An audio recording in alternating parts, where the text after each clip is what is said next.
this is Marie-Ève. I hope you're doing well. Today we're doing a live on TikTok and on Zoom now.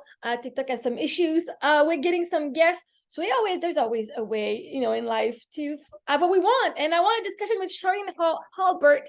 And she's gonna join very shortly. She's a relationship coach. Let me just see my notes here. She's a relationship and intimacy coach, originally from Australia, but lives in Spain right now since 2009. And so I don't want to read her thing because I want her to explain who she is as an intro question. We're going to discover who she is together. But so we tried on TikTok, try different things. And I'm like, everything is always perfect. So I do enjoy that we're going to have this conversation here. People who are live on TikTok, feel free to definitely ask questions for your own life, for friends, for whatever, to her, to me. And it'll be our pleasure to discuss, to answer your question, the best of our abilities, whatever the divine gives us as well. So she will be coming up very shortly. We're winging it here.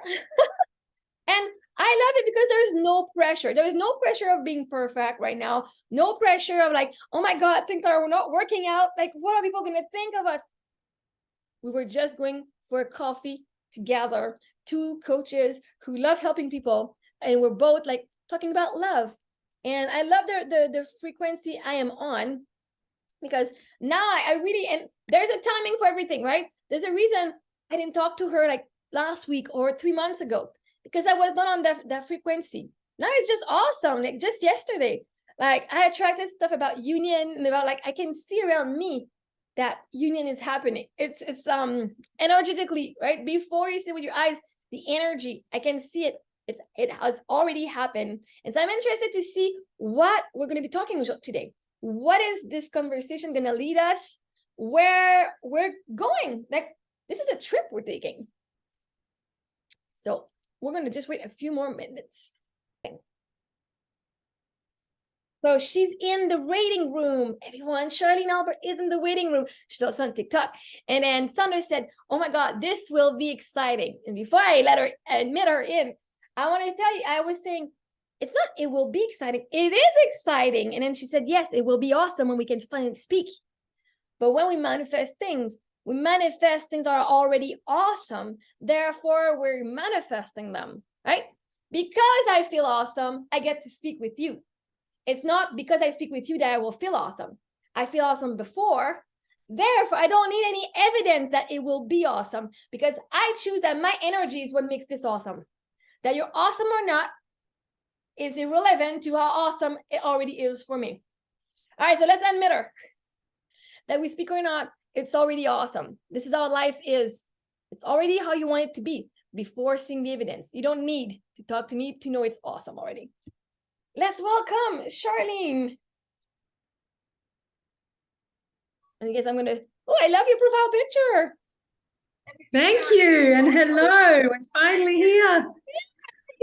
I'm just going to turn your volume off the phone. Lovely to speak with you. Yeah, it's lovely to speak with you too. I'm going to show you what she looks like.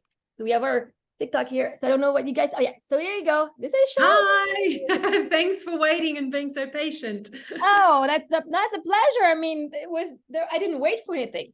I do believe there's always something to be used that's useful in the present. And it was just like to show people how there was something that needed to happen before we get to be together. Absolutely. And lovely to be here. Thank you for having me on your live. My goodness, it is such an honor. I still don't know who you are fully, but to me, it's an honor to have whoever wants to be there. And I really am very happy that you came in my DMs and you talked to me and like, wow, that's awesome. Like you were interested. And so tell us who you are, Sharlene. Sure. Well, there's lots of parts of who I am, because I think that's the truth. We're all many, many things, aren't we? So I'll share. I heard you say I am Australian. It's absolutely true, but I do live in Barcelona, Spain. I've been here since 2009. And I work in my work, what I love to do is work with couples in committed relationships who want to improve their intimacy, their connection, their communication, and just basically help sort of create the relationship that they really crave and deserve. And sometimes relationships don't last in the end, but my thing is that if it doesn't last, have it not last not because you didn't create what you wanted, but that there was some other reason that perhaps you just, time came to an end. And how can you end your relationship in a beautiful way? So that's my passion. That's what I do. And I found you because I'm fairly new on TikTok, and I saw you, and you're so there all the time, which I absolutely love. And I love how much you share. And a self-love coach is fascinating to me. And I'd love to hear some more about that too, given we're having a conversation. I'd love to hear about that work that you do, because obviously self-love is super important in your intimate relationships as well. It really is. So like, just out of this, how long have you been working as a relationship coach and intimacy coach? It's been about 3 years now. And I started I had a life coach as well. And I discovered this relationship coaching kind of opportunity through the training that I'd done. And it was really like, I'd been looking for what I wanted to do next in life, because I've had lots of careers, many, many, many careers over my life. And it just struck me that this was kind of what I've been waiting for in a way. I think it happens to lots of us, you kind of go through things and suddenly something just drops in your lap, shows up in your face. Yeah, it does. Most definitely.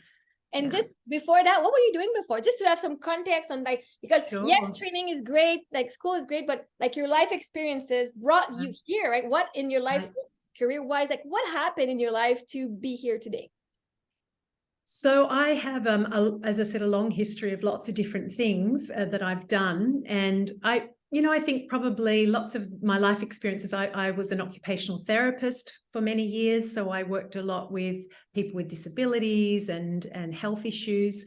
I was a music teacher. I taught like newborns to 7-year-olds and their families, bringing music into their lives for social, emotional, physical development and musical education. And I did that for years, so working with families.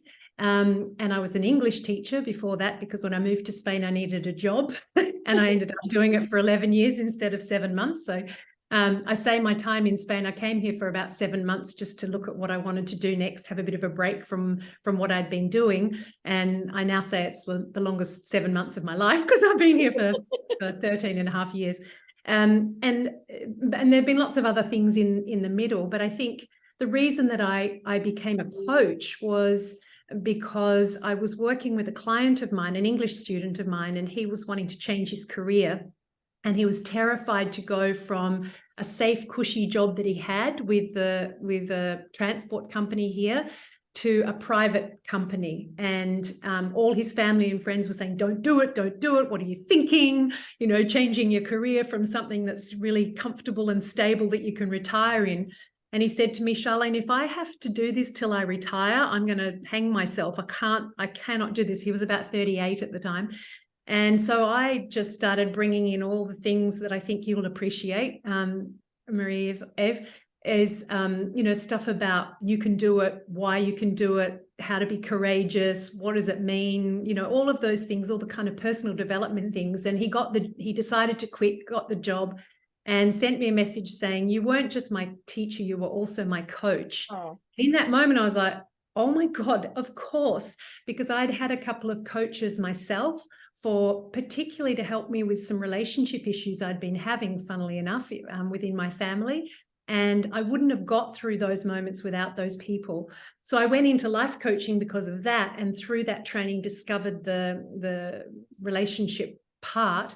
But I'm not in a relationship. In fact, I was in a relationship when I was studying to become a relationship coach, and then realized, hang on a second, this is not authentic for me. So had an honest conversation with my partner, who is now still my best friend, and we actually still share an apartment at this moment in time, nearly 3 years later. And I'm very proud of our relationship, because we moved it beautifully from what we had to what we've now got, which is amazing. And but I've had a lot of really great relationships in my life that I'm really grateful for, that I've learned a lot from, and I'm still in contact and have a really great relationship with my most important relationships in my life, including one that I reconnected with after 30 odd years. And so, you know, I feel like that for me, I've got a lot that I can bring to what it means to create a relationship out of whatever you've got. So Yeah, that's so beautiful. And I can see Sondra said, why did you choose to stay in Spain? That's a good question. It was, in some ways, it was not a really direct choice because I came here I was a bit burnt out with what I'd been doing. I loved what I did in my small business in Australia with working with kids and parents, but it just got bigger than me, and I started having health issues and things. So I came here to kind of take a break, relax, work out what was next for me. And after 7 months, I wasn't ready. And then 9 months, I wasn't ready. And then 12 months, I wasn't ready. And I said to my family and friends, stop asking me because I have no idea when I'm coming back. And then suddenly I'd been here so long, I realized to go home would mean starting all over again. And I love Australia. I'm passionate about it. I still miss it. And I love my family and friends there. And I visit whenever I can. And this is my home now. So it kind of, and I became Spanish last year, actually. I got my citizenship. Wow. Congratulations. So it was really, yeah, it was kind of because, you know, it took me a lot longer to recover than I thought. And I just, yeah, as I said, then it was kind of to go back and start all over again, just didn't really feel very attractive to me. So I consider it's amazing because I teach like law of attraction, right? And like, I don't just teach self-love, but how we attract. And I'm curious, at one point in your life, were you wishing to be out of Australia? Like, were you at one point dreaming bigger to be somewhere else? And actually, when you look at it now, doesn't matter the how, the universe got it for you. I love that question. I love it.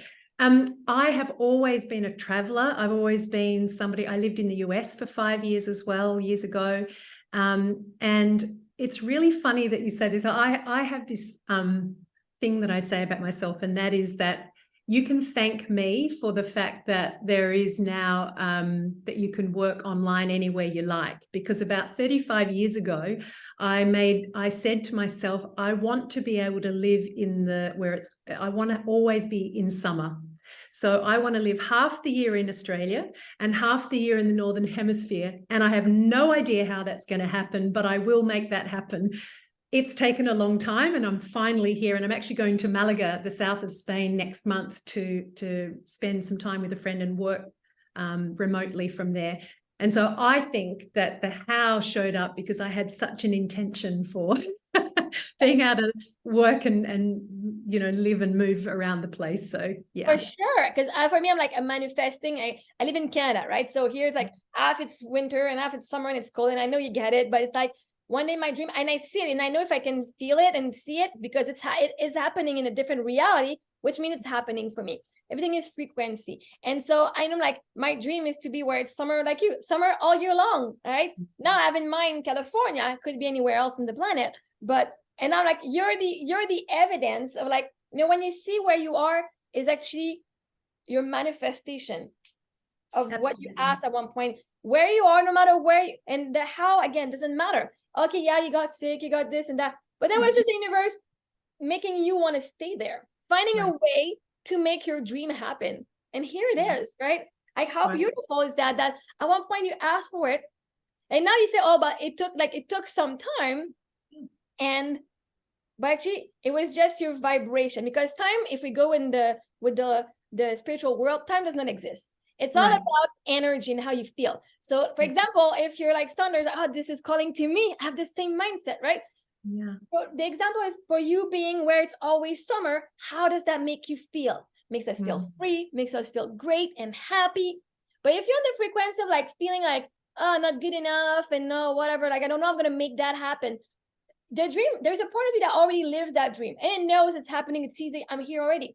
But the part of you that's like super sad, this is just the energy. This is the emotion that you want to be on, the frequency, but you're here on this frequency, on this station.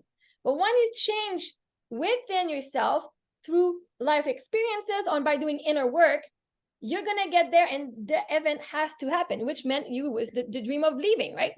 And so it was your home all along. Like, was there a part of you that never felt like home in your own, like home in your own family in Australia?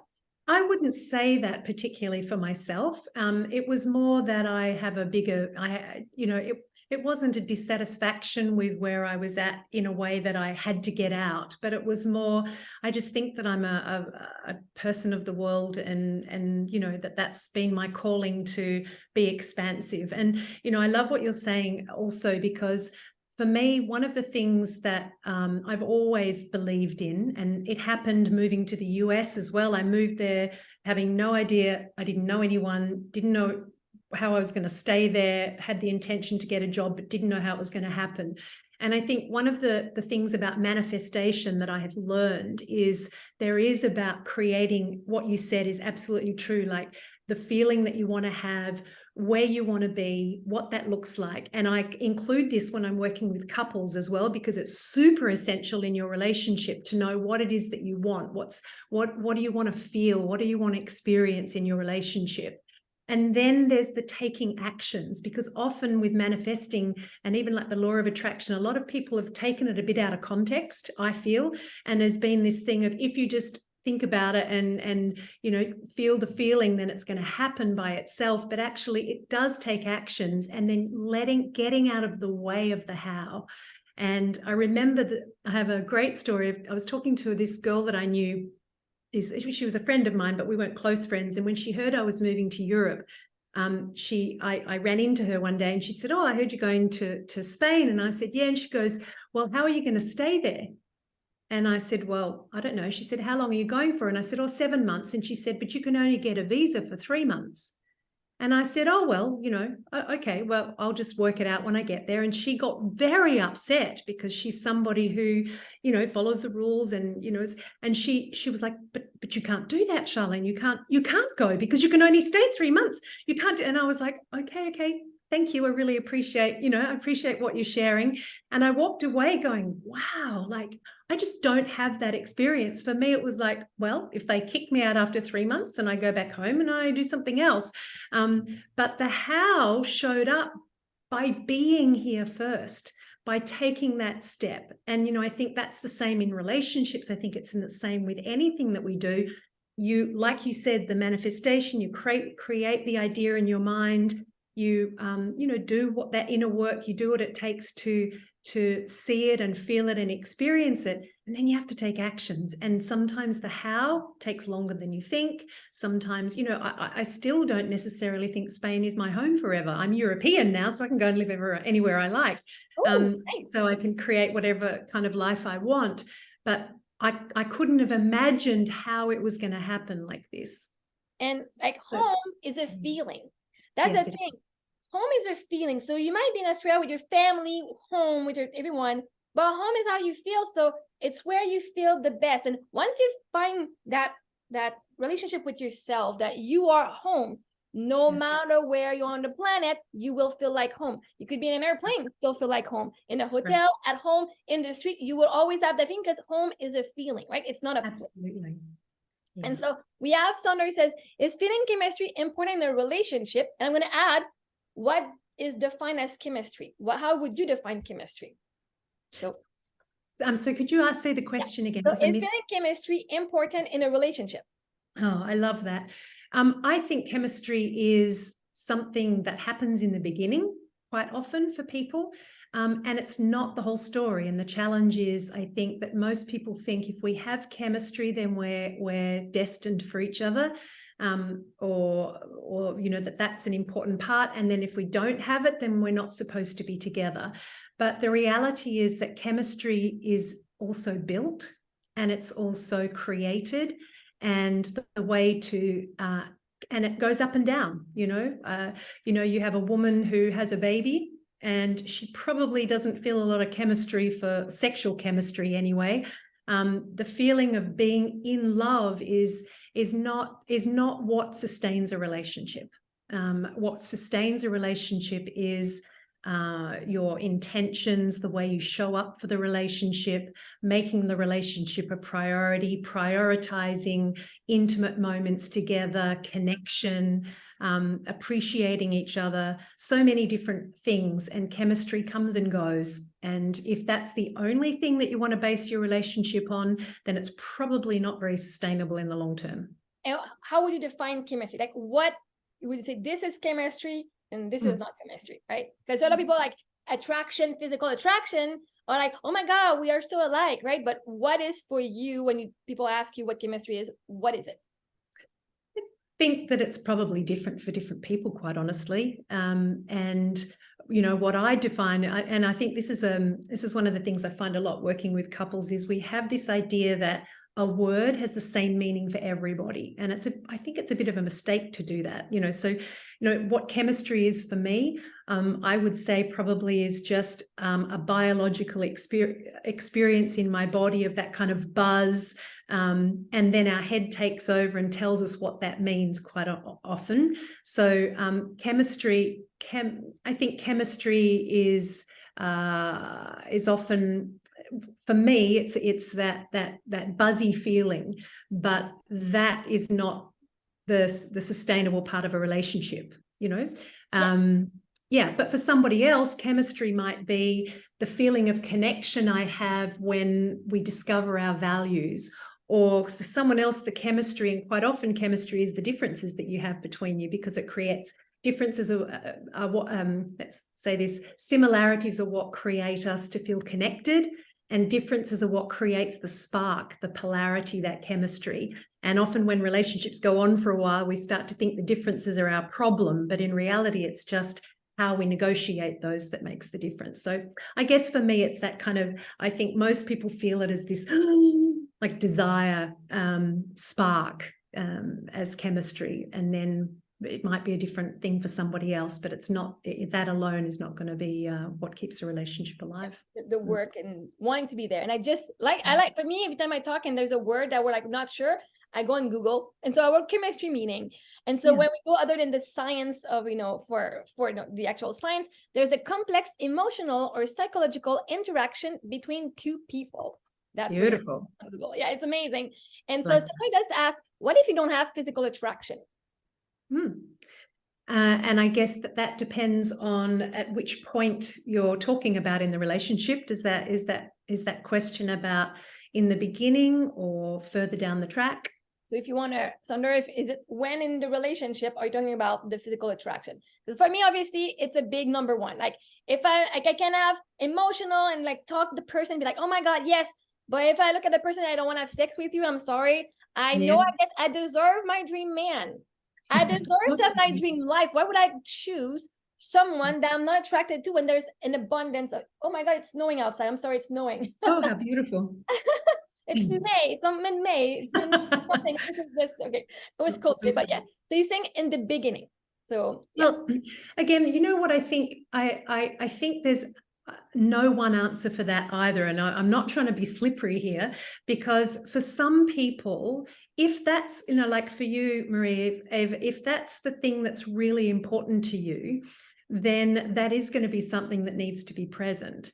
For some people, that physical attraction grows as they spend time with a person. So if you're not instantly attracted and you have a rule, a belief that if I'm not instantly attracted, then it's no go, that's fine. But it might also mean that you're missing out on the opportunity, because physical attraction can also grow through developing deeper connection, finding shared values, finding shared desires, all of those sorts of things. So if it's not there in the beginning, I wouldn't say throw that potential relationship out the window.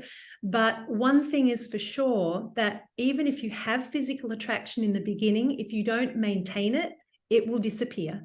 And there are going to be times in your relationship where it goes up and down, and recognizing that and looking for ways to continue to build that physical attraction. I have couples that I've worked with couples for where they had no attraction and they were able to build that back in. But again, it depends on what's important to you. For some people, being in a relationship is more important. It's more important to feel safe. And as long as you're both on the same page with that, then that's fine. But really, the physical attraction, or physical intimacy that you have with someone is what differentiates an intimate relationship from a friendship. So, but it depends on what's important to you as well. Yes, for sure. And you did mention, like, you might miss an opportunity. I do teach people that what is meant for you cannot pass you by. So if that person is meant for you, right, the world is a reflection of how we feel about ourselves. So if you find a person is not attractive, I would be like, oh, where is a part of me judging myself, or where do I still not find myself attractive? Because I see relationship as the relationship with myself and my higher self is my number one priority. Me and God, me and the higher self is number one.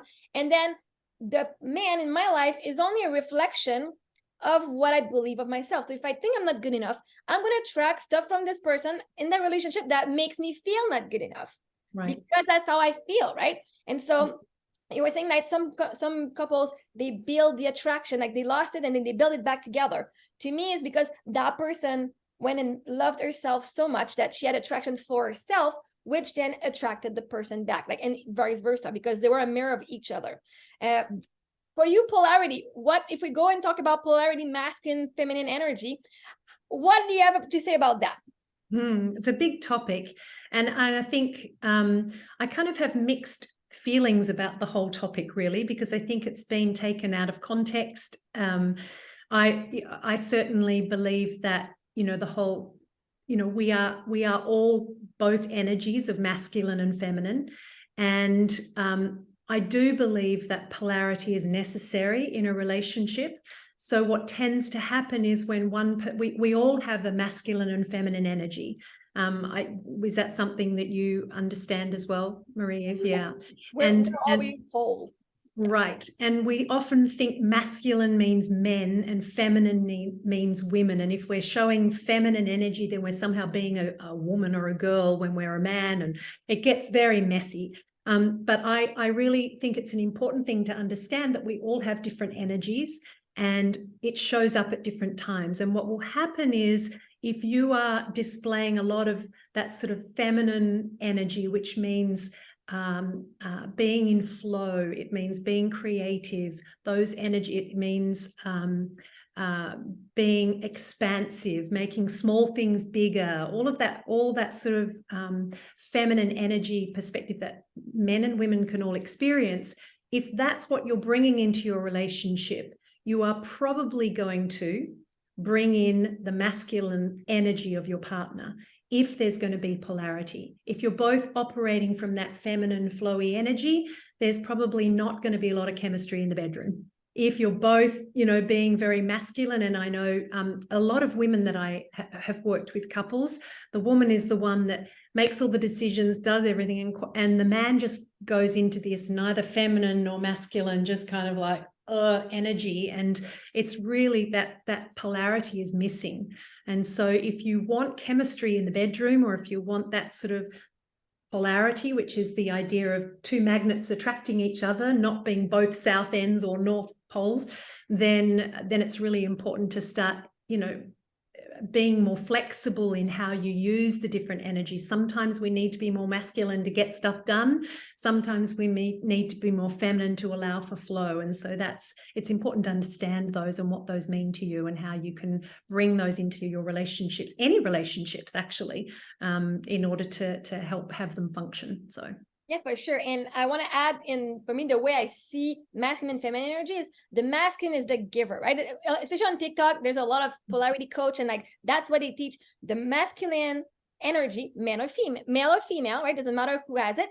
They're the giver, they're the planner, they're the action taker, they're the one who organizes things. And the feminine energy is the receiver, right? Even they just say when you have like sexual interaction, the woman opens up and receives the man, and the man comes and gives the semen, right? And that creates life. So that's how, like, if feminine is in our masculine energy, she'll be the one taking action, planning dates, pursuing the guy. But if a guy who's in his polarity is like, I don't want to be the one who's being pursued, I want to be the provider, right? So for us, and it's a trauma response for women to be that masculine because they've had to provide for themselves because they couldn't count on people. And so how do you work with those couples that are still in their wounded energy, that do want to bring back that polarity to say, okay, I can trust that you're going to take care of my needs, and I can, because it's just for us, the women who are in our wounded feminine, to allow the man to take some action, but for me to receive the action, I gotta be in my flow, and I gotta be in feeling safe, right? So as much as I want the person to take action to feel safe, I myself has to start feeling safe to receive as a mirror that I am safe. So how do you work with that in helping those people to feel safer within themselves, to show up as the best polarity that they desire to embody?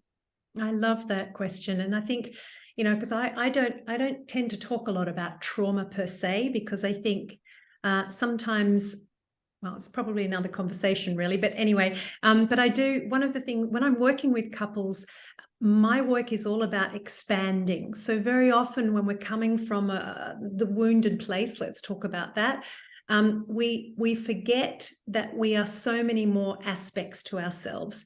And so my work is about helping you build in and build up the things that you need to strengthen. So for example, very often we're looking externally for someone to provide something for us, particularly in an intimate relationship. You know, I want my partner to make me feel safe. And in my work, the work that I do, it's called activation coaching. And it's very much about not judging ourselves or our partner, but looking for how can we expand our vision, our experience of ourselves. So for example, if I'm working with a couple, I'd be wanting to find out what is it that they, and this includes in the masculine, feminine energy, because there's many ways to look at this, right? There's many perspectives, and the masculine, feminine is only one. There's many, many, many. And so I help my clients get, you know, find the perspectives that work for them to give them power and in their own participation in the relationship. And then it's looking at what do I need? What is it that I want to experience? So if I want to feel more feminine, what do I need to be responsible for to show up in that feminine way? And what do I need to let go of? And when you start to build up, you know, what it is, if I was to let go of this masculine doing, what's the part of me that needs to show up? And so starting to strengthen those things, what can I do? And it's not all about, you know, I take care of myself, you take care of yourself, but when you understand what it is that you want to experience and you start to give that to yourself, that can also include what requests you make of your partner. Could you do something that reminds me how sexy I am? Or how flowy I am, or what you love about my femininity. And you can make those requests, because the more you start to build things, very often I found in relationships, people make the mistake of, I need to fix all the broken parts of myself, and I need to fix all the broken parts of the relationship before I can have what I want. And that's not my experience. My experience is that by starting to look for what my strengths are, look for the times when I did feel feminine, because most of us have felt the things that we want to experience. That's why we know we want to feel it, because we felt it at one stage, but we've just forgotten. So how do I bring that stuff back in? And then I'm sorry, I just lost my train of thought then. But anyway, so that happens for me. Postmenopausal brain will do that every time. I will. Right now, you just put yourself down. You're saying your brain is as a failure. I see that it's your inner being that said that story is not necessary. If that may or may not be true, and that may or may not be true. So I also so I have So when I'm working with couples, it's about that. It's like, how can I explore what I need to ask for? What do I need to feel? How can I bring that to the relationship? And that's the part about being responsible for how we show up, not relying on our partner to always give us everything, or we don't feel what we want to feel. So that's kind of the answer to the question. Thank you. That's amazing. Yeah, because there's a part even as coaches, like, we get in a cycle, like, I want to fix myself. There's a part of me that I still feel, if I was fixed properly, I would see what I want. Like, if I was good enough, because, you know, if we think we're broken, there's a part of us, the emotion is, I don't feel good enough. I still am not good enough to get what I desire. If I was good enough, it'd show up. If I was good enough, it'd take action, or she'd take action, right? So for me, that's what I do in my self-love work, is like, how, because every situation, every circumstances is neutral. Everything is neutral in life. The way we see it is only a perspective of how we see ourselves. If he's not doing this, it means I'm not good enough. Instead of saying, oh, I am good enough no matter what they do, right? Because it's just how we criticize and judge ourselves. But that you're right, like we don't need to fix what's broken, because first of all, we're not broken, right? We think we're broken, but we're not broken. We've had different life experiences that brought us, that made us who we are today, and we get to choose which part we take forward and which part doesn't serve us anymore. So beautifully said. Yes. It does feel like people are like, oh, but I'm broken, I'm not where I'm supposed to be, but that's not true. That's one way of seeing it. But when you see that life is always perfect and you're always where you're supposed to be, now it's a choice on changing how you choose to see life. Because there's, I don't know, like the activated system, reticular system in the brain that will make you see what you want to see. So if you say I'm broken, your brain's like, oh, guys, the goal is to remember why we're broken, how we're broken, and see all the people that prove to us that we're broken, right? The universe will bring us evidence of that belief. Oh, I remember I did this, man, I was so broken. Oh, I feel like this. But when you start saying, oh, how am I so amazing? And you don't need to have evidence, because that question, and I used to go on Mind Valley. I don't know if you know what Mind Valley is. So Vishen, like the lofty question, how am I so abundant? How am I so amazing? And then you let the universe answer the question for you. You let your brain find the answer. You're not the one looking for the answer will find you. And it brings the flow to it. Even the masculine can do that. And because the universe always speaks to us, always. You're going to ask in your head, boom, you're going to hear the answer on the radio, on TV. You're going to go on TikTok, like, oh, I was thinking about this. And it just, it's right there, because we attract the answers all the time. It's just our job to be attuned to making sure, oh, that's the question, that's the answer I want. Or say, I don't want that answer. It's not good enough. I want a different answer. That's not validating that I'm not good enough. This is saying I'm good enough, but I don't want this. I want the other, right? We're finding answer that will suit our point of view, when the answer is the answer only. I was thinking there's three kind of quotes that pop into my head around all of those things. The first one is, and I don't know who said this, forgive me, I don't remember, but if you say you can't, or if you say you can, you're absolutely right. Because that when you, and it's funny because I do still have some piano students, and I have this lovely 10-year-old boy that I teach. He's just one of my new students, and he's so excited about, I teach a very quick method of learning to play the piano. It was developed by an Australian guy, and this little boy is just so passionate. He's had 5 lessons. He comes in, he barely can keep the excitement out of his face. And yesterday I taught him his 3rd song.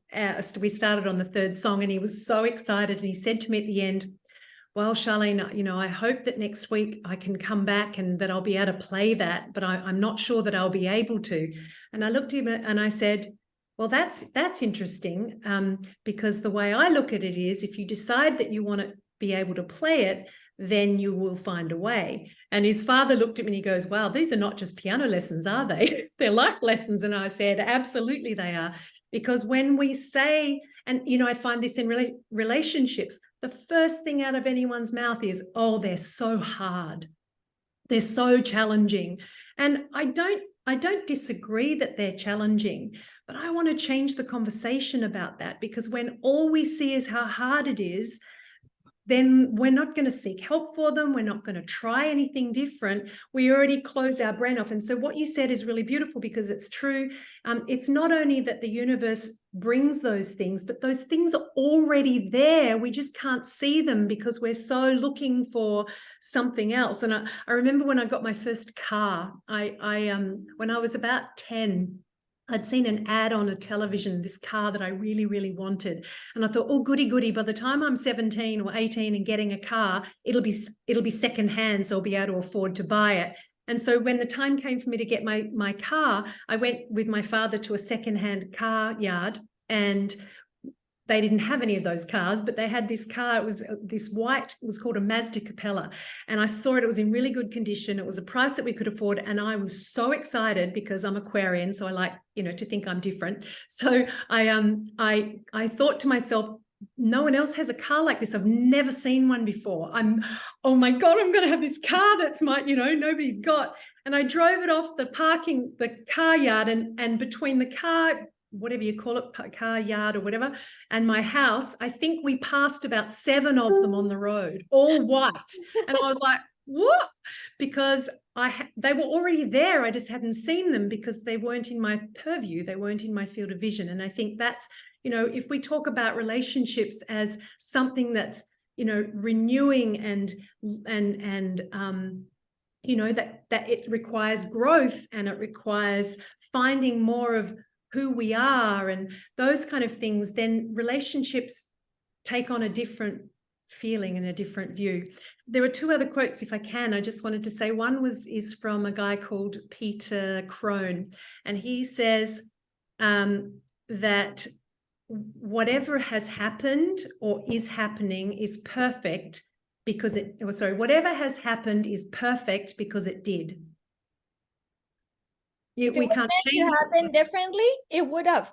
That's right. First, give us what we want or better. So this is whatever happened, even if it seemed like shitty, is the best outcome that could have happened. Because for me, I believe that my inner being knows where I'm going. It knows I'm here. It knows my dream. It knows exactly the path of least resistance to where I'm going. I follow a lot of Abraham Hicks, but like the path of least resistance to your dream.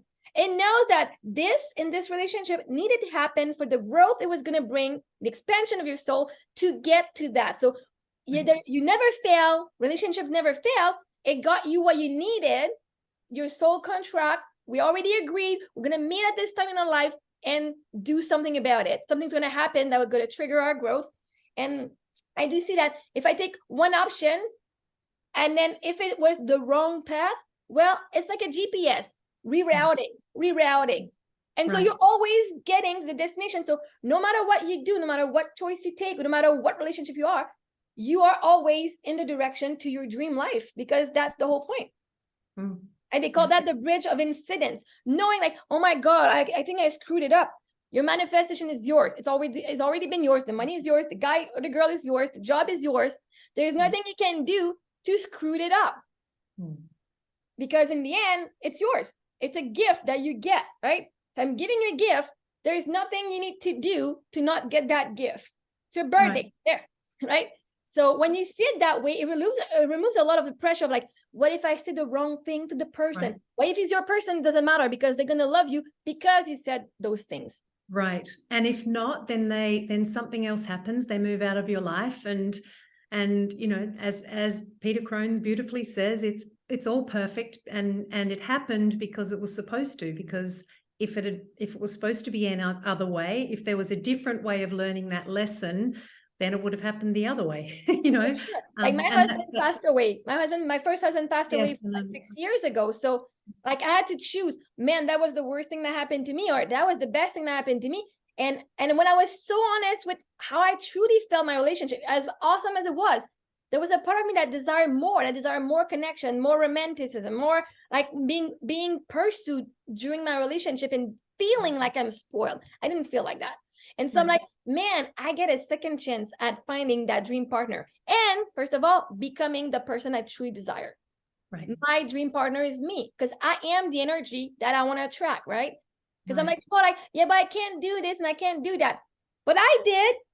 If I can do it, right? Therefore, somebody else can. There's somebody out there who can replicate the energy that I put in as much, right? So I had to start giving myself that love that was willing and giving away so freely.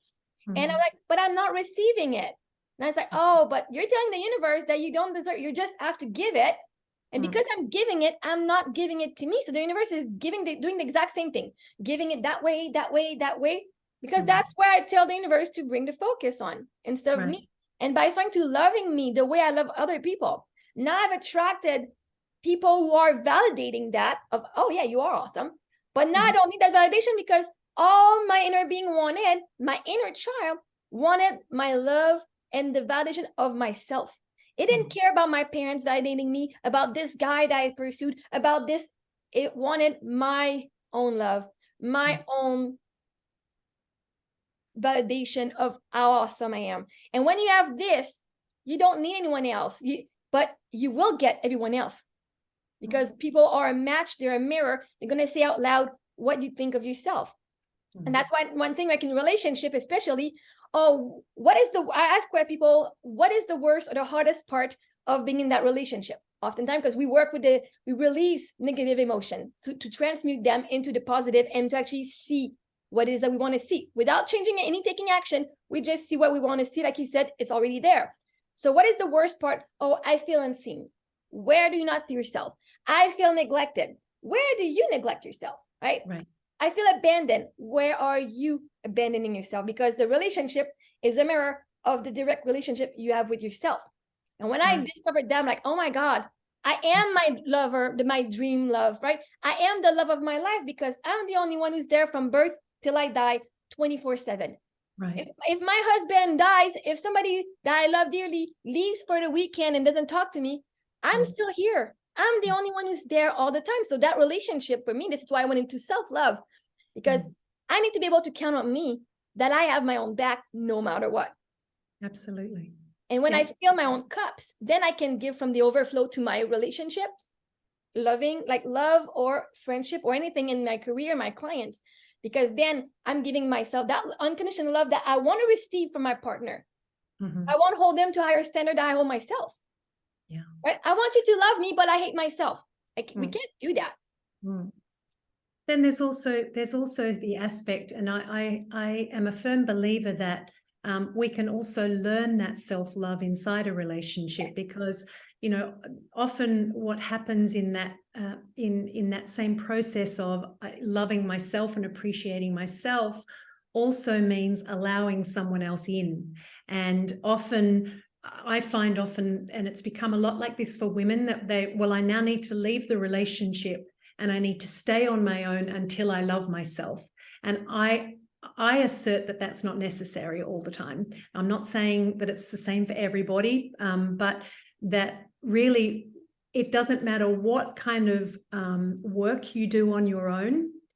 In the end, we are not isolated beings. We're not alone in the world. We will always have relationships, because it's a human need. It's a basic human need to have connections with other human beings. And there is nowhere and no relationship that will bring up more challenges for you than an intimate one.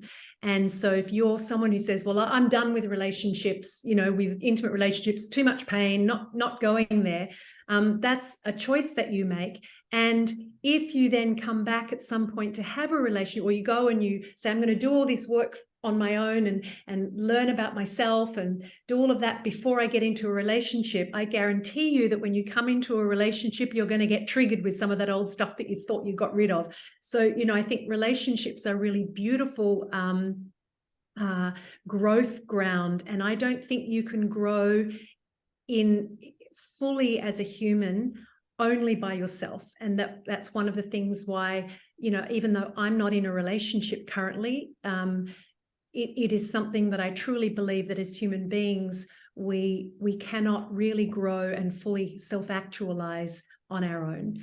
And so I think that's important to remember as well. And that, that often that what you're talking about, that reflection, people are a reflection of us. It's also, there are also opportunities to learn about what we won't let in. So for example, I have women that come to me saying, my husband, or my partner, so unloving. He never does anything for me. I never get what I want. I don't know if I've attracted this, obviously.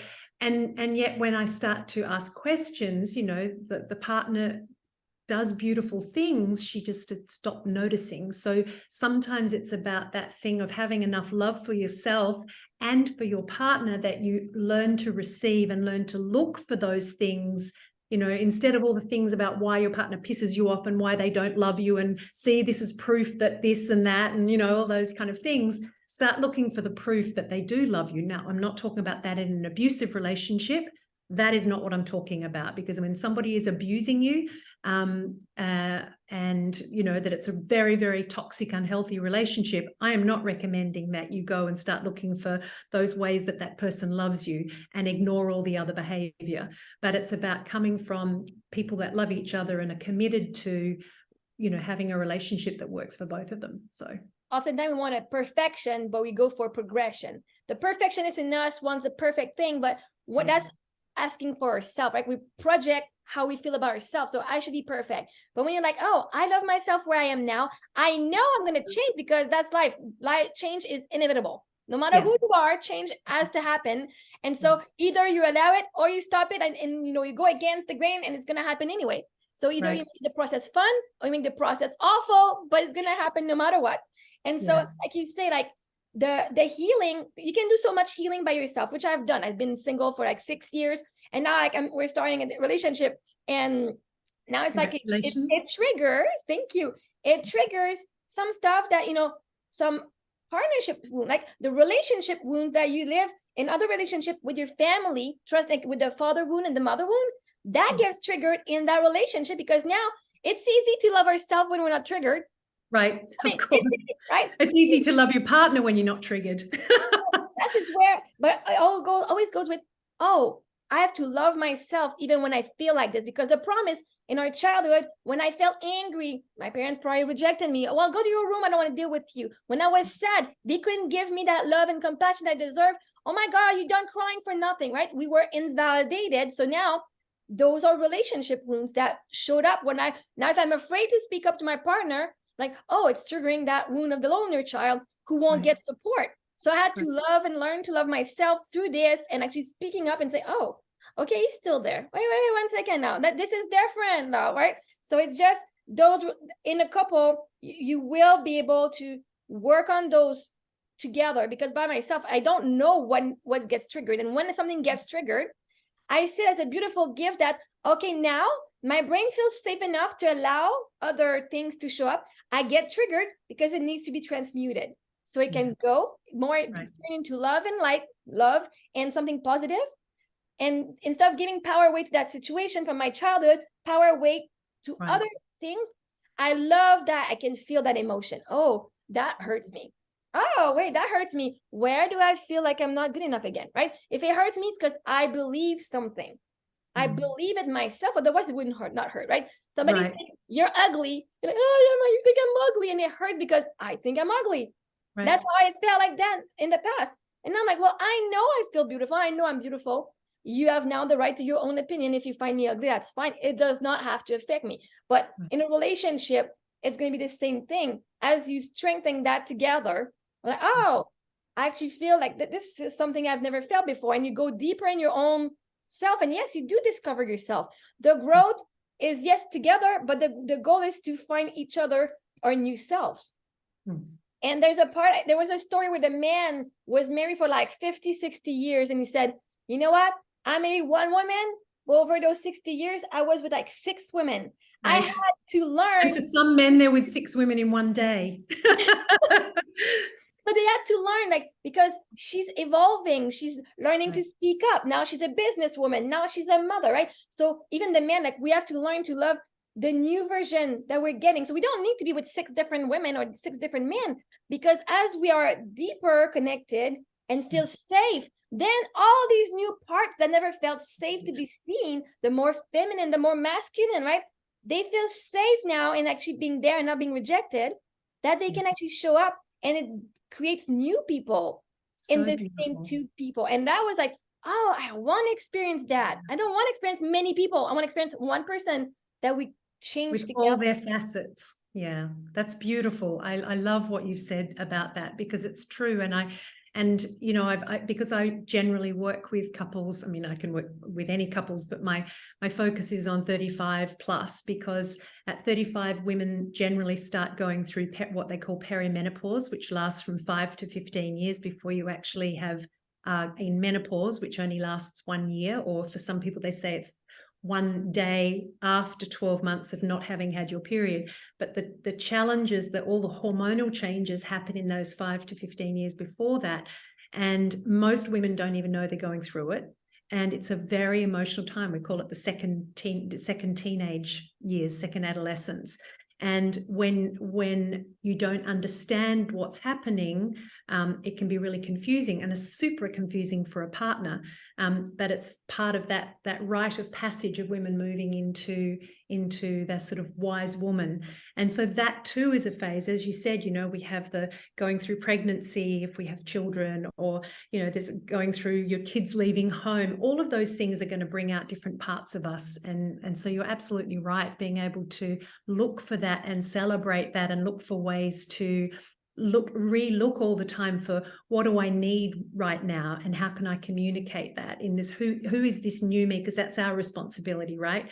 It's my responsibility to go, I have new things that I want now. I need something different. How can I communicate that with my partner that creates connection rather than, polarizing us, and for my partner to be doing the same thing? And how can we look to help each other meet our needs as we grow and change is really important. And I love also when I see, like, we were saying, like, if your partner, not in this sentence, but if your partner has like stuff that you don't like as much, focus on the stuff that you really love. But also, if it's hard to find loving things in the other, how about finding things that you love about yourself? Right. In the end, you can only see someone else as deep as you've seen yourself. So if you hate yourself, you're going to be wearing the hate glasses, and you're going to see your partner through those same glasses that you see yourself. So if you can start saying, oh, how is my relationship satisfying right now? How does it get satisfying? How is the relationship with me satisfying? How can I improve my relationship to myself? Because in the end, the best gift we can give to our partner is healing ourselves, is loving ourselves even more. Because the more I love myself, the more attractive I am, the more I feel good. And it doesn't give not a burden, but it doesn't give, like, I'm only happy if you love me, is I love me because I'm awesome. And so I understand why you love me now. Right? Like, and that's so sexy. Like, yeah, of course you love me. Like, I don't have to die. And I think that partner who is not always being doubted, like, do you love me or not? Right? Also, it creates, he's more confident. But also just for us, I love me when I'm confident. I don't love myself when, no, I deeply and completely love and accept myself, even when I don't love myself, right? That's unconditional love we give ourselves. But when you're like not feeling to our best, not feeling like that we're doubting ourselves and not being that confident, but we have to love that part of ourselves, because she's showing up for a reason. She's showing us to protect us from something that we have lived before. And now it's just to say, I'm in control now, and I know what I'm doing, and I love you, my baby girl. I love you, and you're still there. And you were talking about also just know that you can versus you can't. And I like to say, people say, oh, I'm shy, but you're so confident that you're shy. Yes. You're manifesting being shy. Right. Because you are like, with the energy is like, what the difference between knowing and hoping, right? Do we know the sun will wake up tomorrow, or do we hope? Like, do we hope or do we know? There's a difference, right? So we know the sun will get up. Like, the energy of behind, I know, but it's the same thing. I know I'm shy, or I hope I'm shy. I know I'm confident, or I hope I'm confident. The I know will create the same thing. So of course I'm shy, just like I know the sun, right? Just like I know I'm avoidant, just like I know, whatever. But just the knowing, just the saying of it is the confidence that you're attracting those. And so even people, oh, I'm shy of what's going to happen. You're not shy. You've been told you were shy, right? But you're so confident that you are, that you actually have to play the part that you're giving yourself. Right. And I wanted to say that because you were talking about the can versus can. You're so confident that you can't, that you won't be doing it. Oh, right. I'm not sure if Monday next week will work for me. Well, the universe says, make the plan that Monday is actually, you're excited, because oftentimes I say, if you cannot commit to this, because you don't want it. Yeah. Because if you want, it's like, of course I'll be there. I mean, if I'm excited to see someone, I'll make that plan. It's on my calendar already. No matter what, I'm going to be there. But if you tell me, oh, I'm going to have to check, I'm not sure, that's because right now it's a no. And so, but if it's a yes, the universe will make things happen. It will give you the energy you want. It will give you all synchronicities will happen so that you can actually go, because you said to the universe, of course I'm going to be there. Right. But when they go, I'm not sure. Well, you're telling the universe, it's a no, but we're going to, I'm afraid of no, breaking, like hurting them by saying no. So I'm just going to pretend it's okay. Like, so it's the same thing in our relationship. Don't say, you either say, yes, I'm in, or no. Right. Or right now it's a no, but let me think about it. Right. Because a maybe is a no at the moment. Right. That's very, you know, words are really powerful is what I hear you saying. And I think it's really, really true. And Tony Robbins talks about the identities that we create for ourselves, which is anything that comes after the words I am. And that he says, which I love this because it makes so much sense to me. You know, if you're someone who is an ex-smoker and someone offers you a cigarette, there's a temptation to say yes to the cigarette because it's like, I'm an ex-smoker. But if you're a non-smoker, why would you say yes to a cigarette? Why would you say yes? I mean, I don't smoke. I never have. If you offered me a cigarette, I wouldn't even think twice. I'd be like, why are you offering me one? Like, ugh. But if I have a belief that I was a smoker, or I'm an ex-smoker, then there's always that little thing in your head that goes, well, maybe I could have just one today. And so that whole identity thing. So when you say I am shy, then you're creating that experience for yourself. And I remember meeting this teenager once, and she said to me, I can't remember what it was I'd asked her to do. She was about, if I remember rightly, she was about 13. And I'd asked her to do something for some reason. I can't remember the context, but I just remember her response. She said, oh, Sharlene, I can't do that because I'm shy. And I felt like someone had punched me in the stomach. I was like, what? Like someone had obviously told her all her life she was shy, and now she was saying, because I'm shy, I can't do X, Y, Z. And it was such a big eye-opener for me about this whole thing of our identity and how we describe ourselves and how we describe things. You know, it's hard. Yes. When you say it's hard, your brain shuts down any possibility of ever finding a solution. If you say I'm shy, it shuts down any possibility of you having the courage to stand up, when the truth is you've probably had many moments of courage in your life where, or when you said something or you did something that wasn't shy, or I am a victim of something, then that's what your brain looks for and finds, again, coming back to all the things that you're saying about what you then look for and the evidence for those things. And so if you want to create a new you and a new way around your relationship with yourself, your relationship with others, with the way you express yourself in the world, be careful of what you put after the words I am. And it's really lovely actually in Spanish, because I speak Spanish having moved here. Well, now that I've lived here long enough. And in Spanish, they very often use the word have instead of am. So instead of saying I am afraid, they say I have fear. Instead of saying I am tired, I have fatigue. This kind of idea. And so we speak like that too. Right. And so what's beautiful about that is if I have something, I can always put it down. That's good. Good. Whereas if I am something, now it's my whole identity, and I can only operate out of that space. And in the context of relationship, right? I am an anxious attachment. No, I have anxious attachment. I'm an avoidant. No, I have avoidant tendencies, right? And right. We speak, and just like the I'm an ex or I'm a non, right? When we're like, oh, but all my behaviors because I'm an avoidant or I'm an anxious because there's a part of me in the past that was that, but now I'm like, no, if I go with now the new embodied entity that I am is a secure attachment. Right. I have a secure attachment style, but if you like, yeah, I used to be like, no, I was this. I'm gonna allow sometimes some of this to seep in and blame it for the whatever I'm not doing. Right. So instead of taking ownership that I choose not to do it right now, I'm going to blame it on that. But you're right. Like I have this instead of I am, and you can give it away. This is so good. This is really good. Or that I am secure. That's a beautiful, you can add whatever you want to create. I am secure means you're going to start looking for how can I create that in my space. And it's true, I've been on lots of Facebook groups, and honestly, some of them have just made me cry because of particularly those ones about the labels that they are labels that are official labels that are only in the DSM categories that the psychologists and psychiatrists test you for and then give you the label. Now we all know the label, so we just automatically label ourselves and each other. Oh, he's narcissistic, or she's this, or I'm this, I'm that. And I understand why that happens, and it's not to criticize or that specifically, but it's to question, if I'm using that label to limit me, then that's not useful.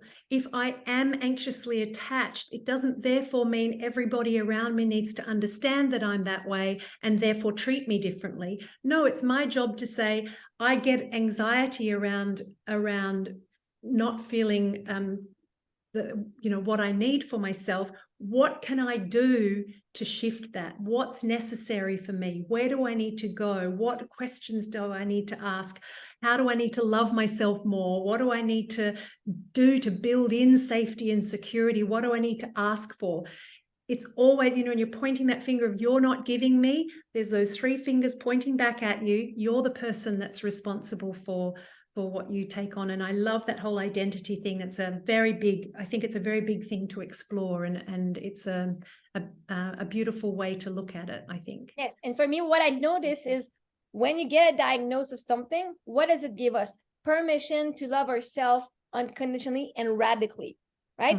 Autism, or ADHD, for example. And I'm not saying people are not that. I'm just saying, when you're like, oh, I feel something is wrong with me, people don't like me, and I'm doing all of these behavior that I don't love, and I'm not like everyone else. But having the ADHD, like, oh, it's just normal. That's who I am, right? Then they can love themselves for all of who they are. It's just a radical acceptance of loving yourself, no matter what that explains why I felt that way, right? That explains why I feel that way about me. Right? But then after that, you got to go do the work. How can I improve that? How can I improve the relationship with myself? Now I know I have a starting point to love myself even more, right? Yeah. And to find what the gifts are in that, what is it that, because often, I agree with you about the labels helping people kind of relax into their body, like it's okay. And then there's the other part of that where, again, you use it to limit yourself, and so it's then, if somebody comes to me with I have or I am some kind of diagnosis, I'd then be asking them, what does that look like for you? How do you experience that? Where does it work for you? What are the areas in your life that you can bring that stuff in? What are the areas where you need to strengthen something else within what that person needs and wants in their life? And I think that's super important.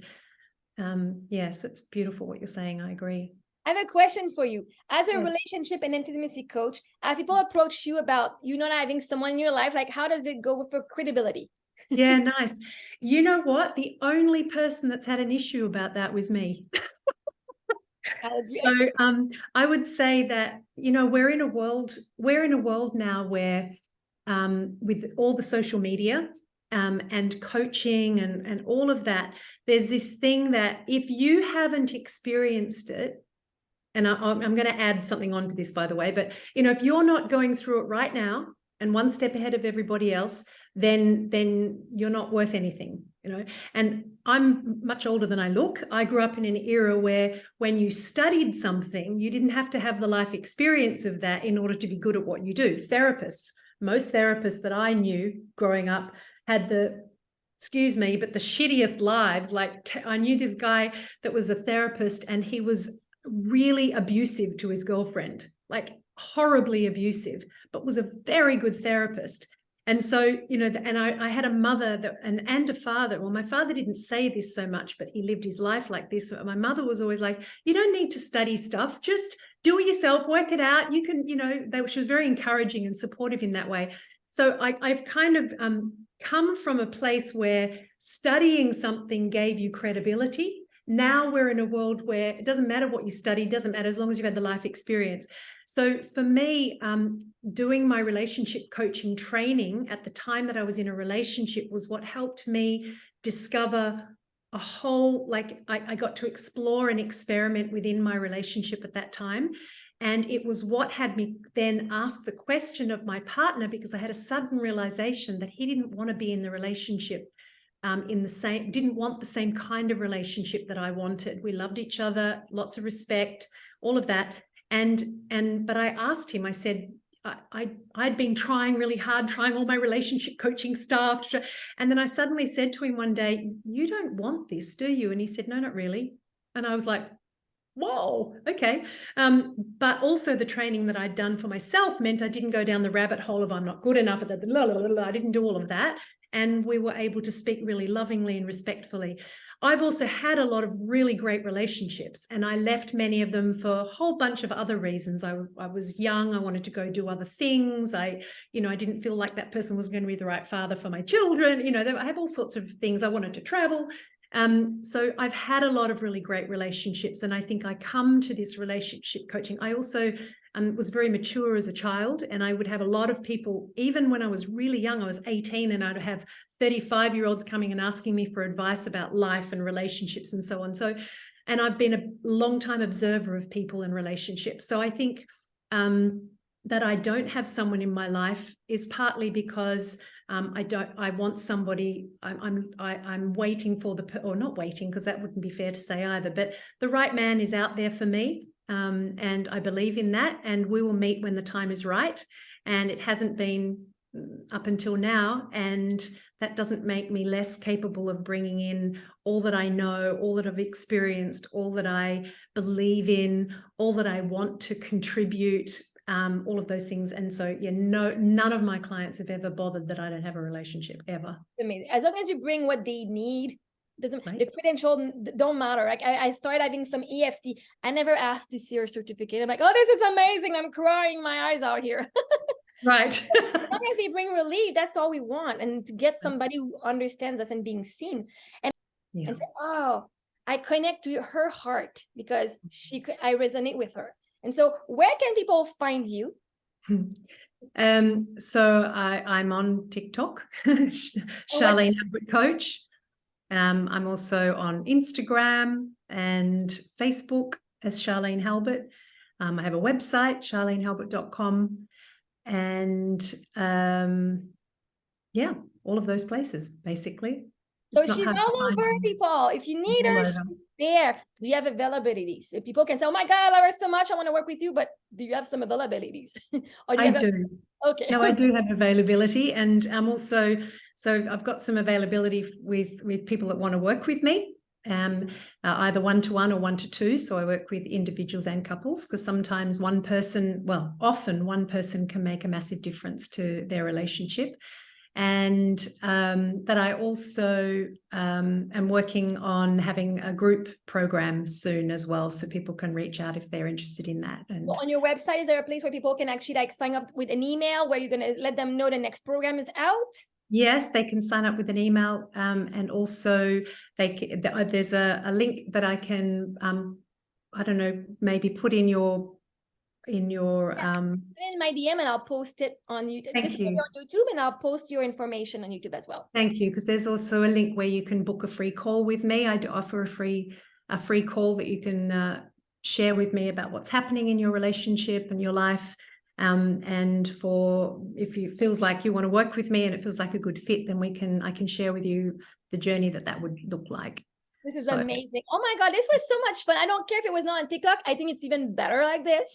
It's actually really nice. I can't see the questions and things, but you can, I think. So it slowed down, but it for us, the conversation was about love and about in a relationship. And I think it was very expensive. Not only expensive, but expensive. Our value is of high value, and there's abundance everywhere, abundance of love. We in general, we just need to be able to find it, open our eyes to the love that's out there and the abundance that we are as human beings and as soul. And it was so much. I'm so happy to have met you. Like we had planned. Me too. And I really appreciate, I do appreciate the coaching at the end, by the way. I apologize for my resistance in this forum. I was not going to do that, but I'm like, oh my God, to me, just I know there's still something let's just release a perspective, because I know, and I know it's going to bring you like you said, now I'm just thinking about this here, right? You just had a kind of some sort of breakthrough within, and I know that just put a seed of oh, wait, 1 second. Where can I love myself even more now? And where can I see that being professional doesn't mean just like this, right? Who are you as a person? That's right. And I do understand. I salute you and I honor you for having played along in there. And I've gone outside of your comfort zone, because for you, it's a first. Well, That's important as well. And I do believe in that and being pushed to go beyond my comfort zone. So I do Celebrate appreciate it. And I need it, and I wanted to tell you honestly what I was experiencing about that as well, which is And the other. this is the important point, is to be honest with how we feel. Yeah. Because if we're not honest with how we feel, how can we be honest with our partners? Right, exactly. Like, I said, oh yeah, I'm happy, and they're gonna feel something. They're gonna feel something is off, but oftentimes we are not even honest with ourselves. So it's important in our self-love in our relationship that we are truly honest and not being afraid to share, because the right person will never push you away when you share how you feel. Right. Because you're unless you push yourself away for yourself and you push your own emotion away, that's what the other person will do. But when you start loving yourself, oh my God, I feel sad.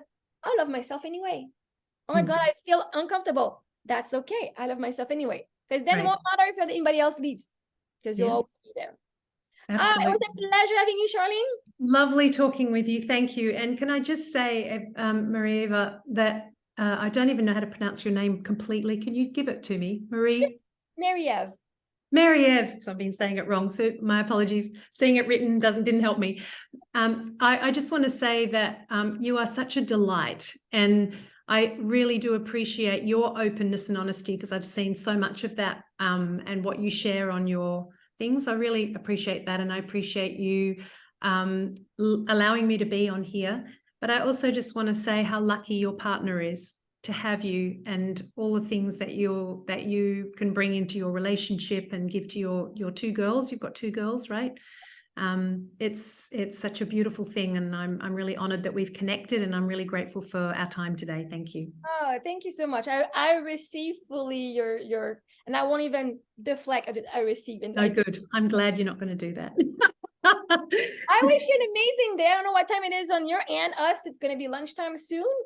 I don't know what time is it. Yeah, it's going to be noon. What time is it for you? It's 20 to 6 in the evening. Oh, okay, so we have we have 6-hour difference. Well, I wish you a great evening, and we'll reconnect at some time for sure. I look forward to that, and thanks to everybody who joined us on the live as well, and for being willing to wait around until I actually got on. You were a delight as well to have. It's an honor, and people are always here for me, and they're always there for you. One thing I say, I'm never late on my own journey. So people are not waiting. It's for them. It's a pleasure to be in our energy. Our energy is healing. So just being in our energy is healing them, even if nothing's happening.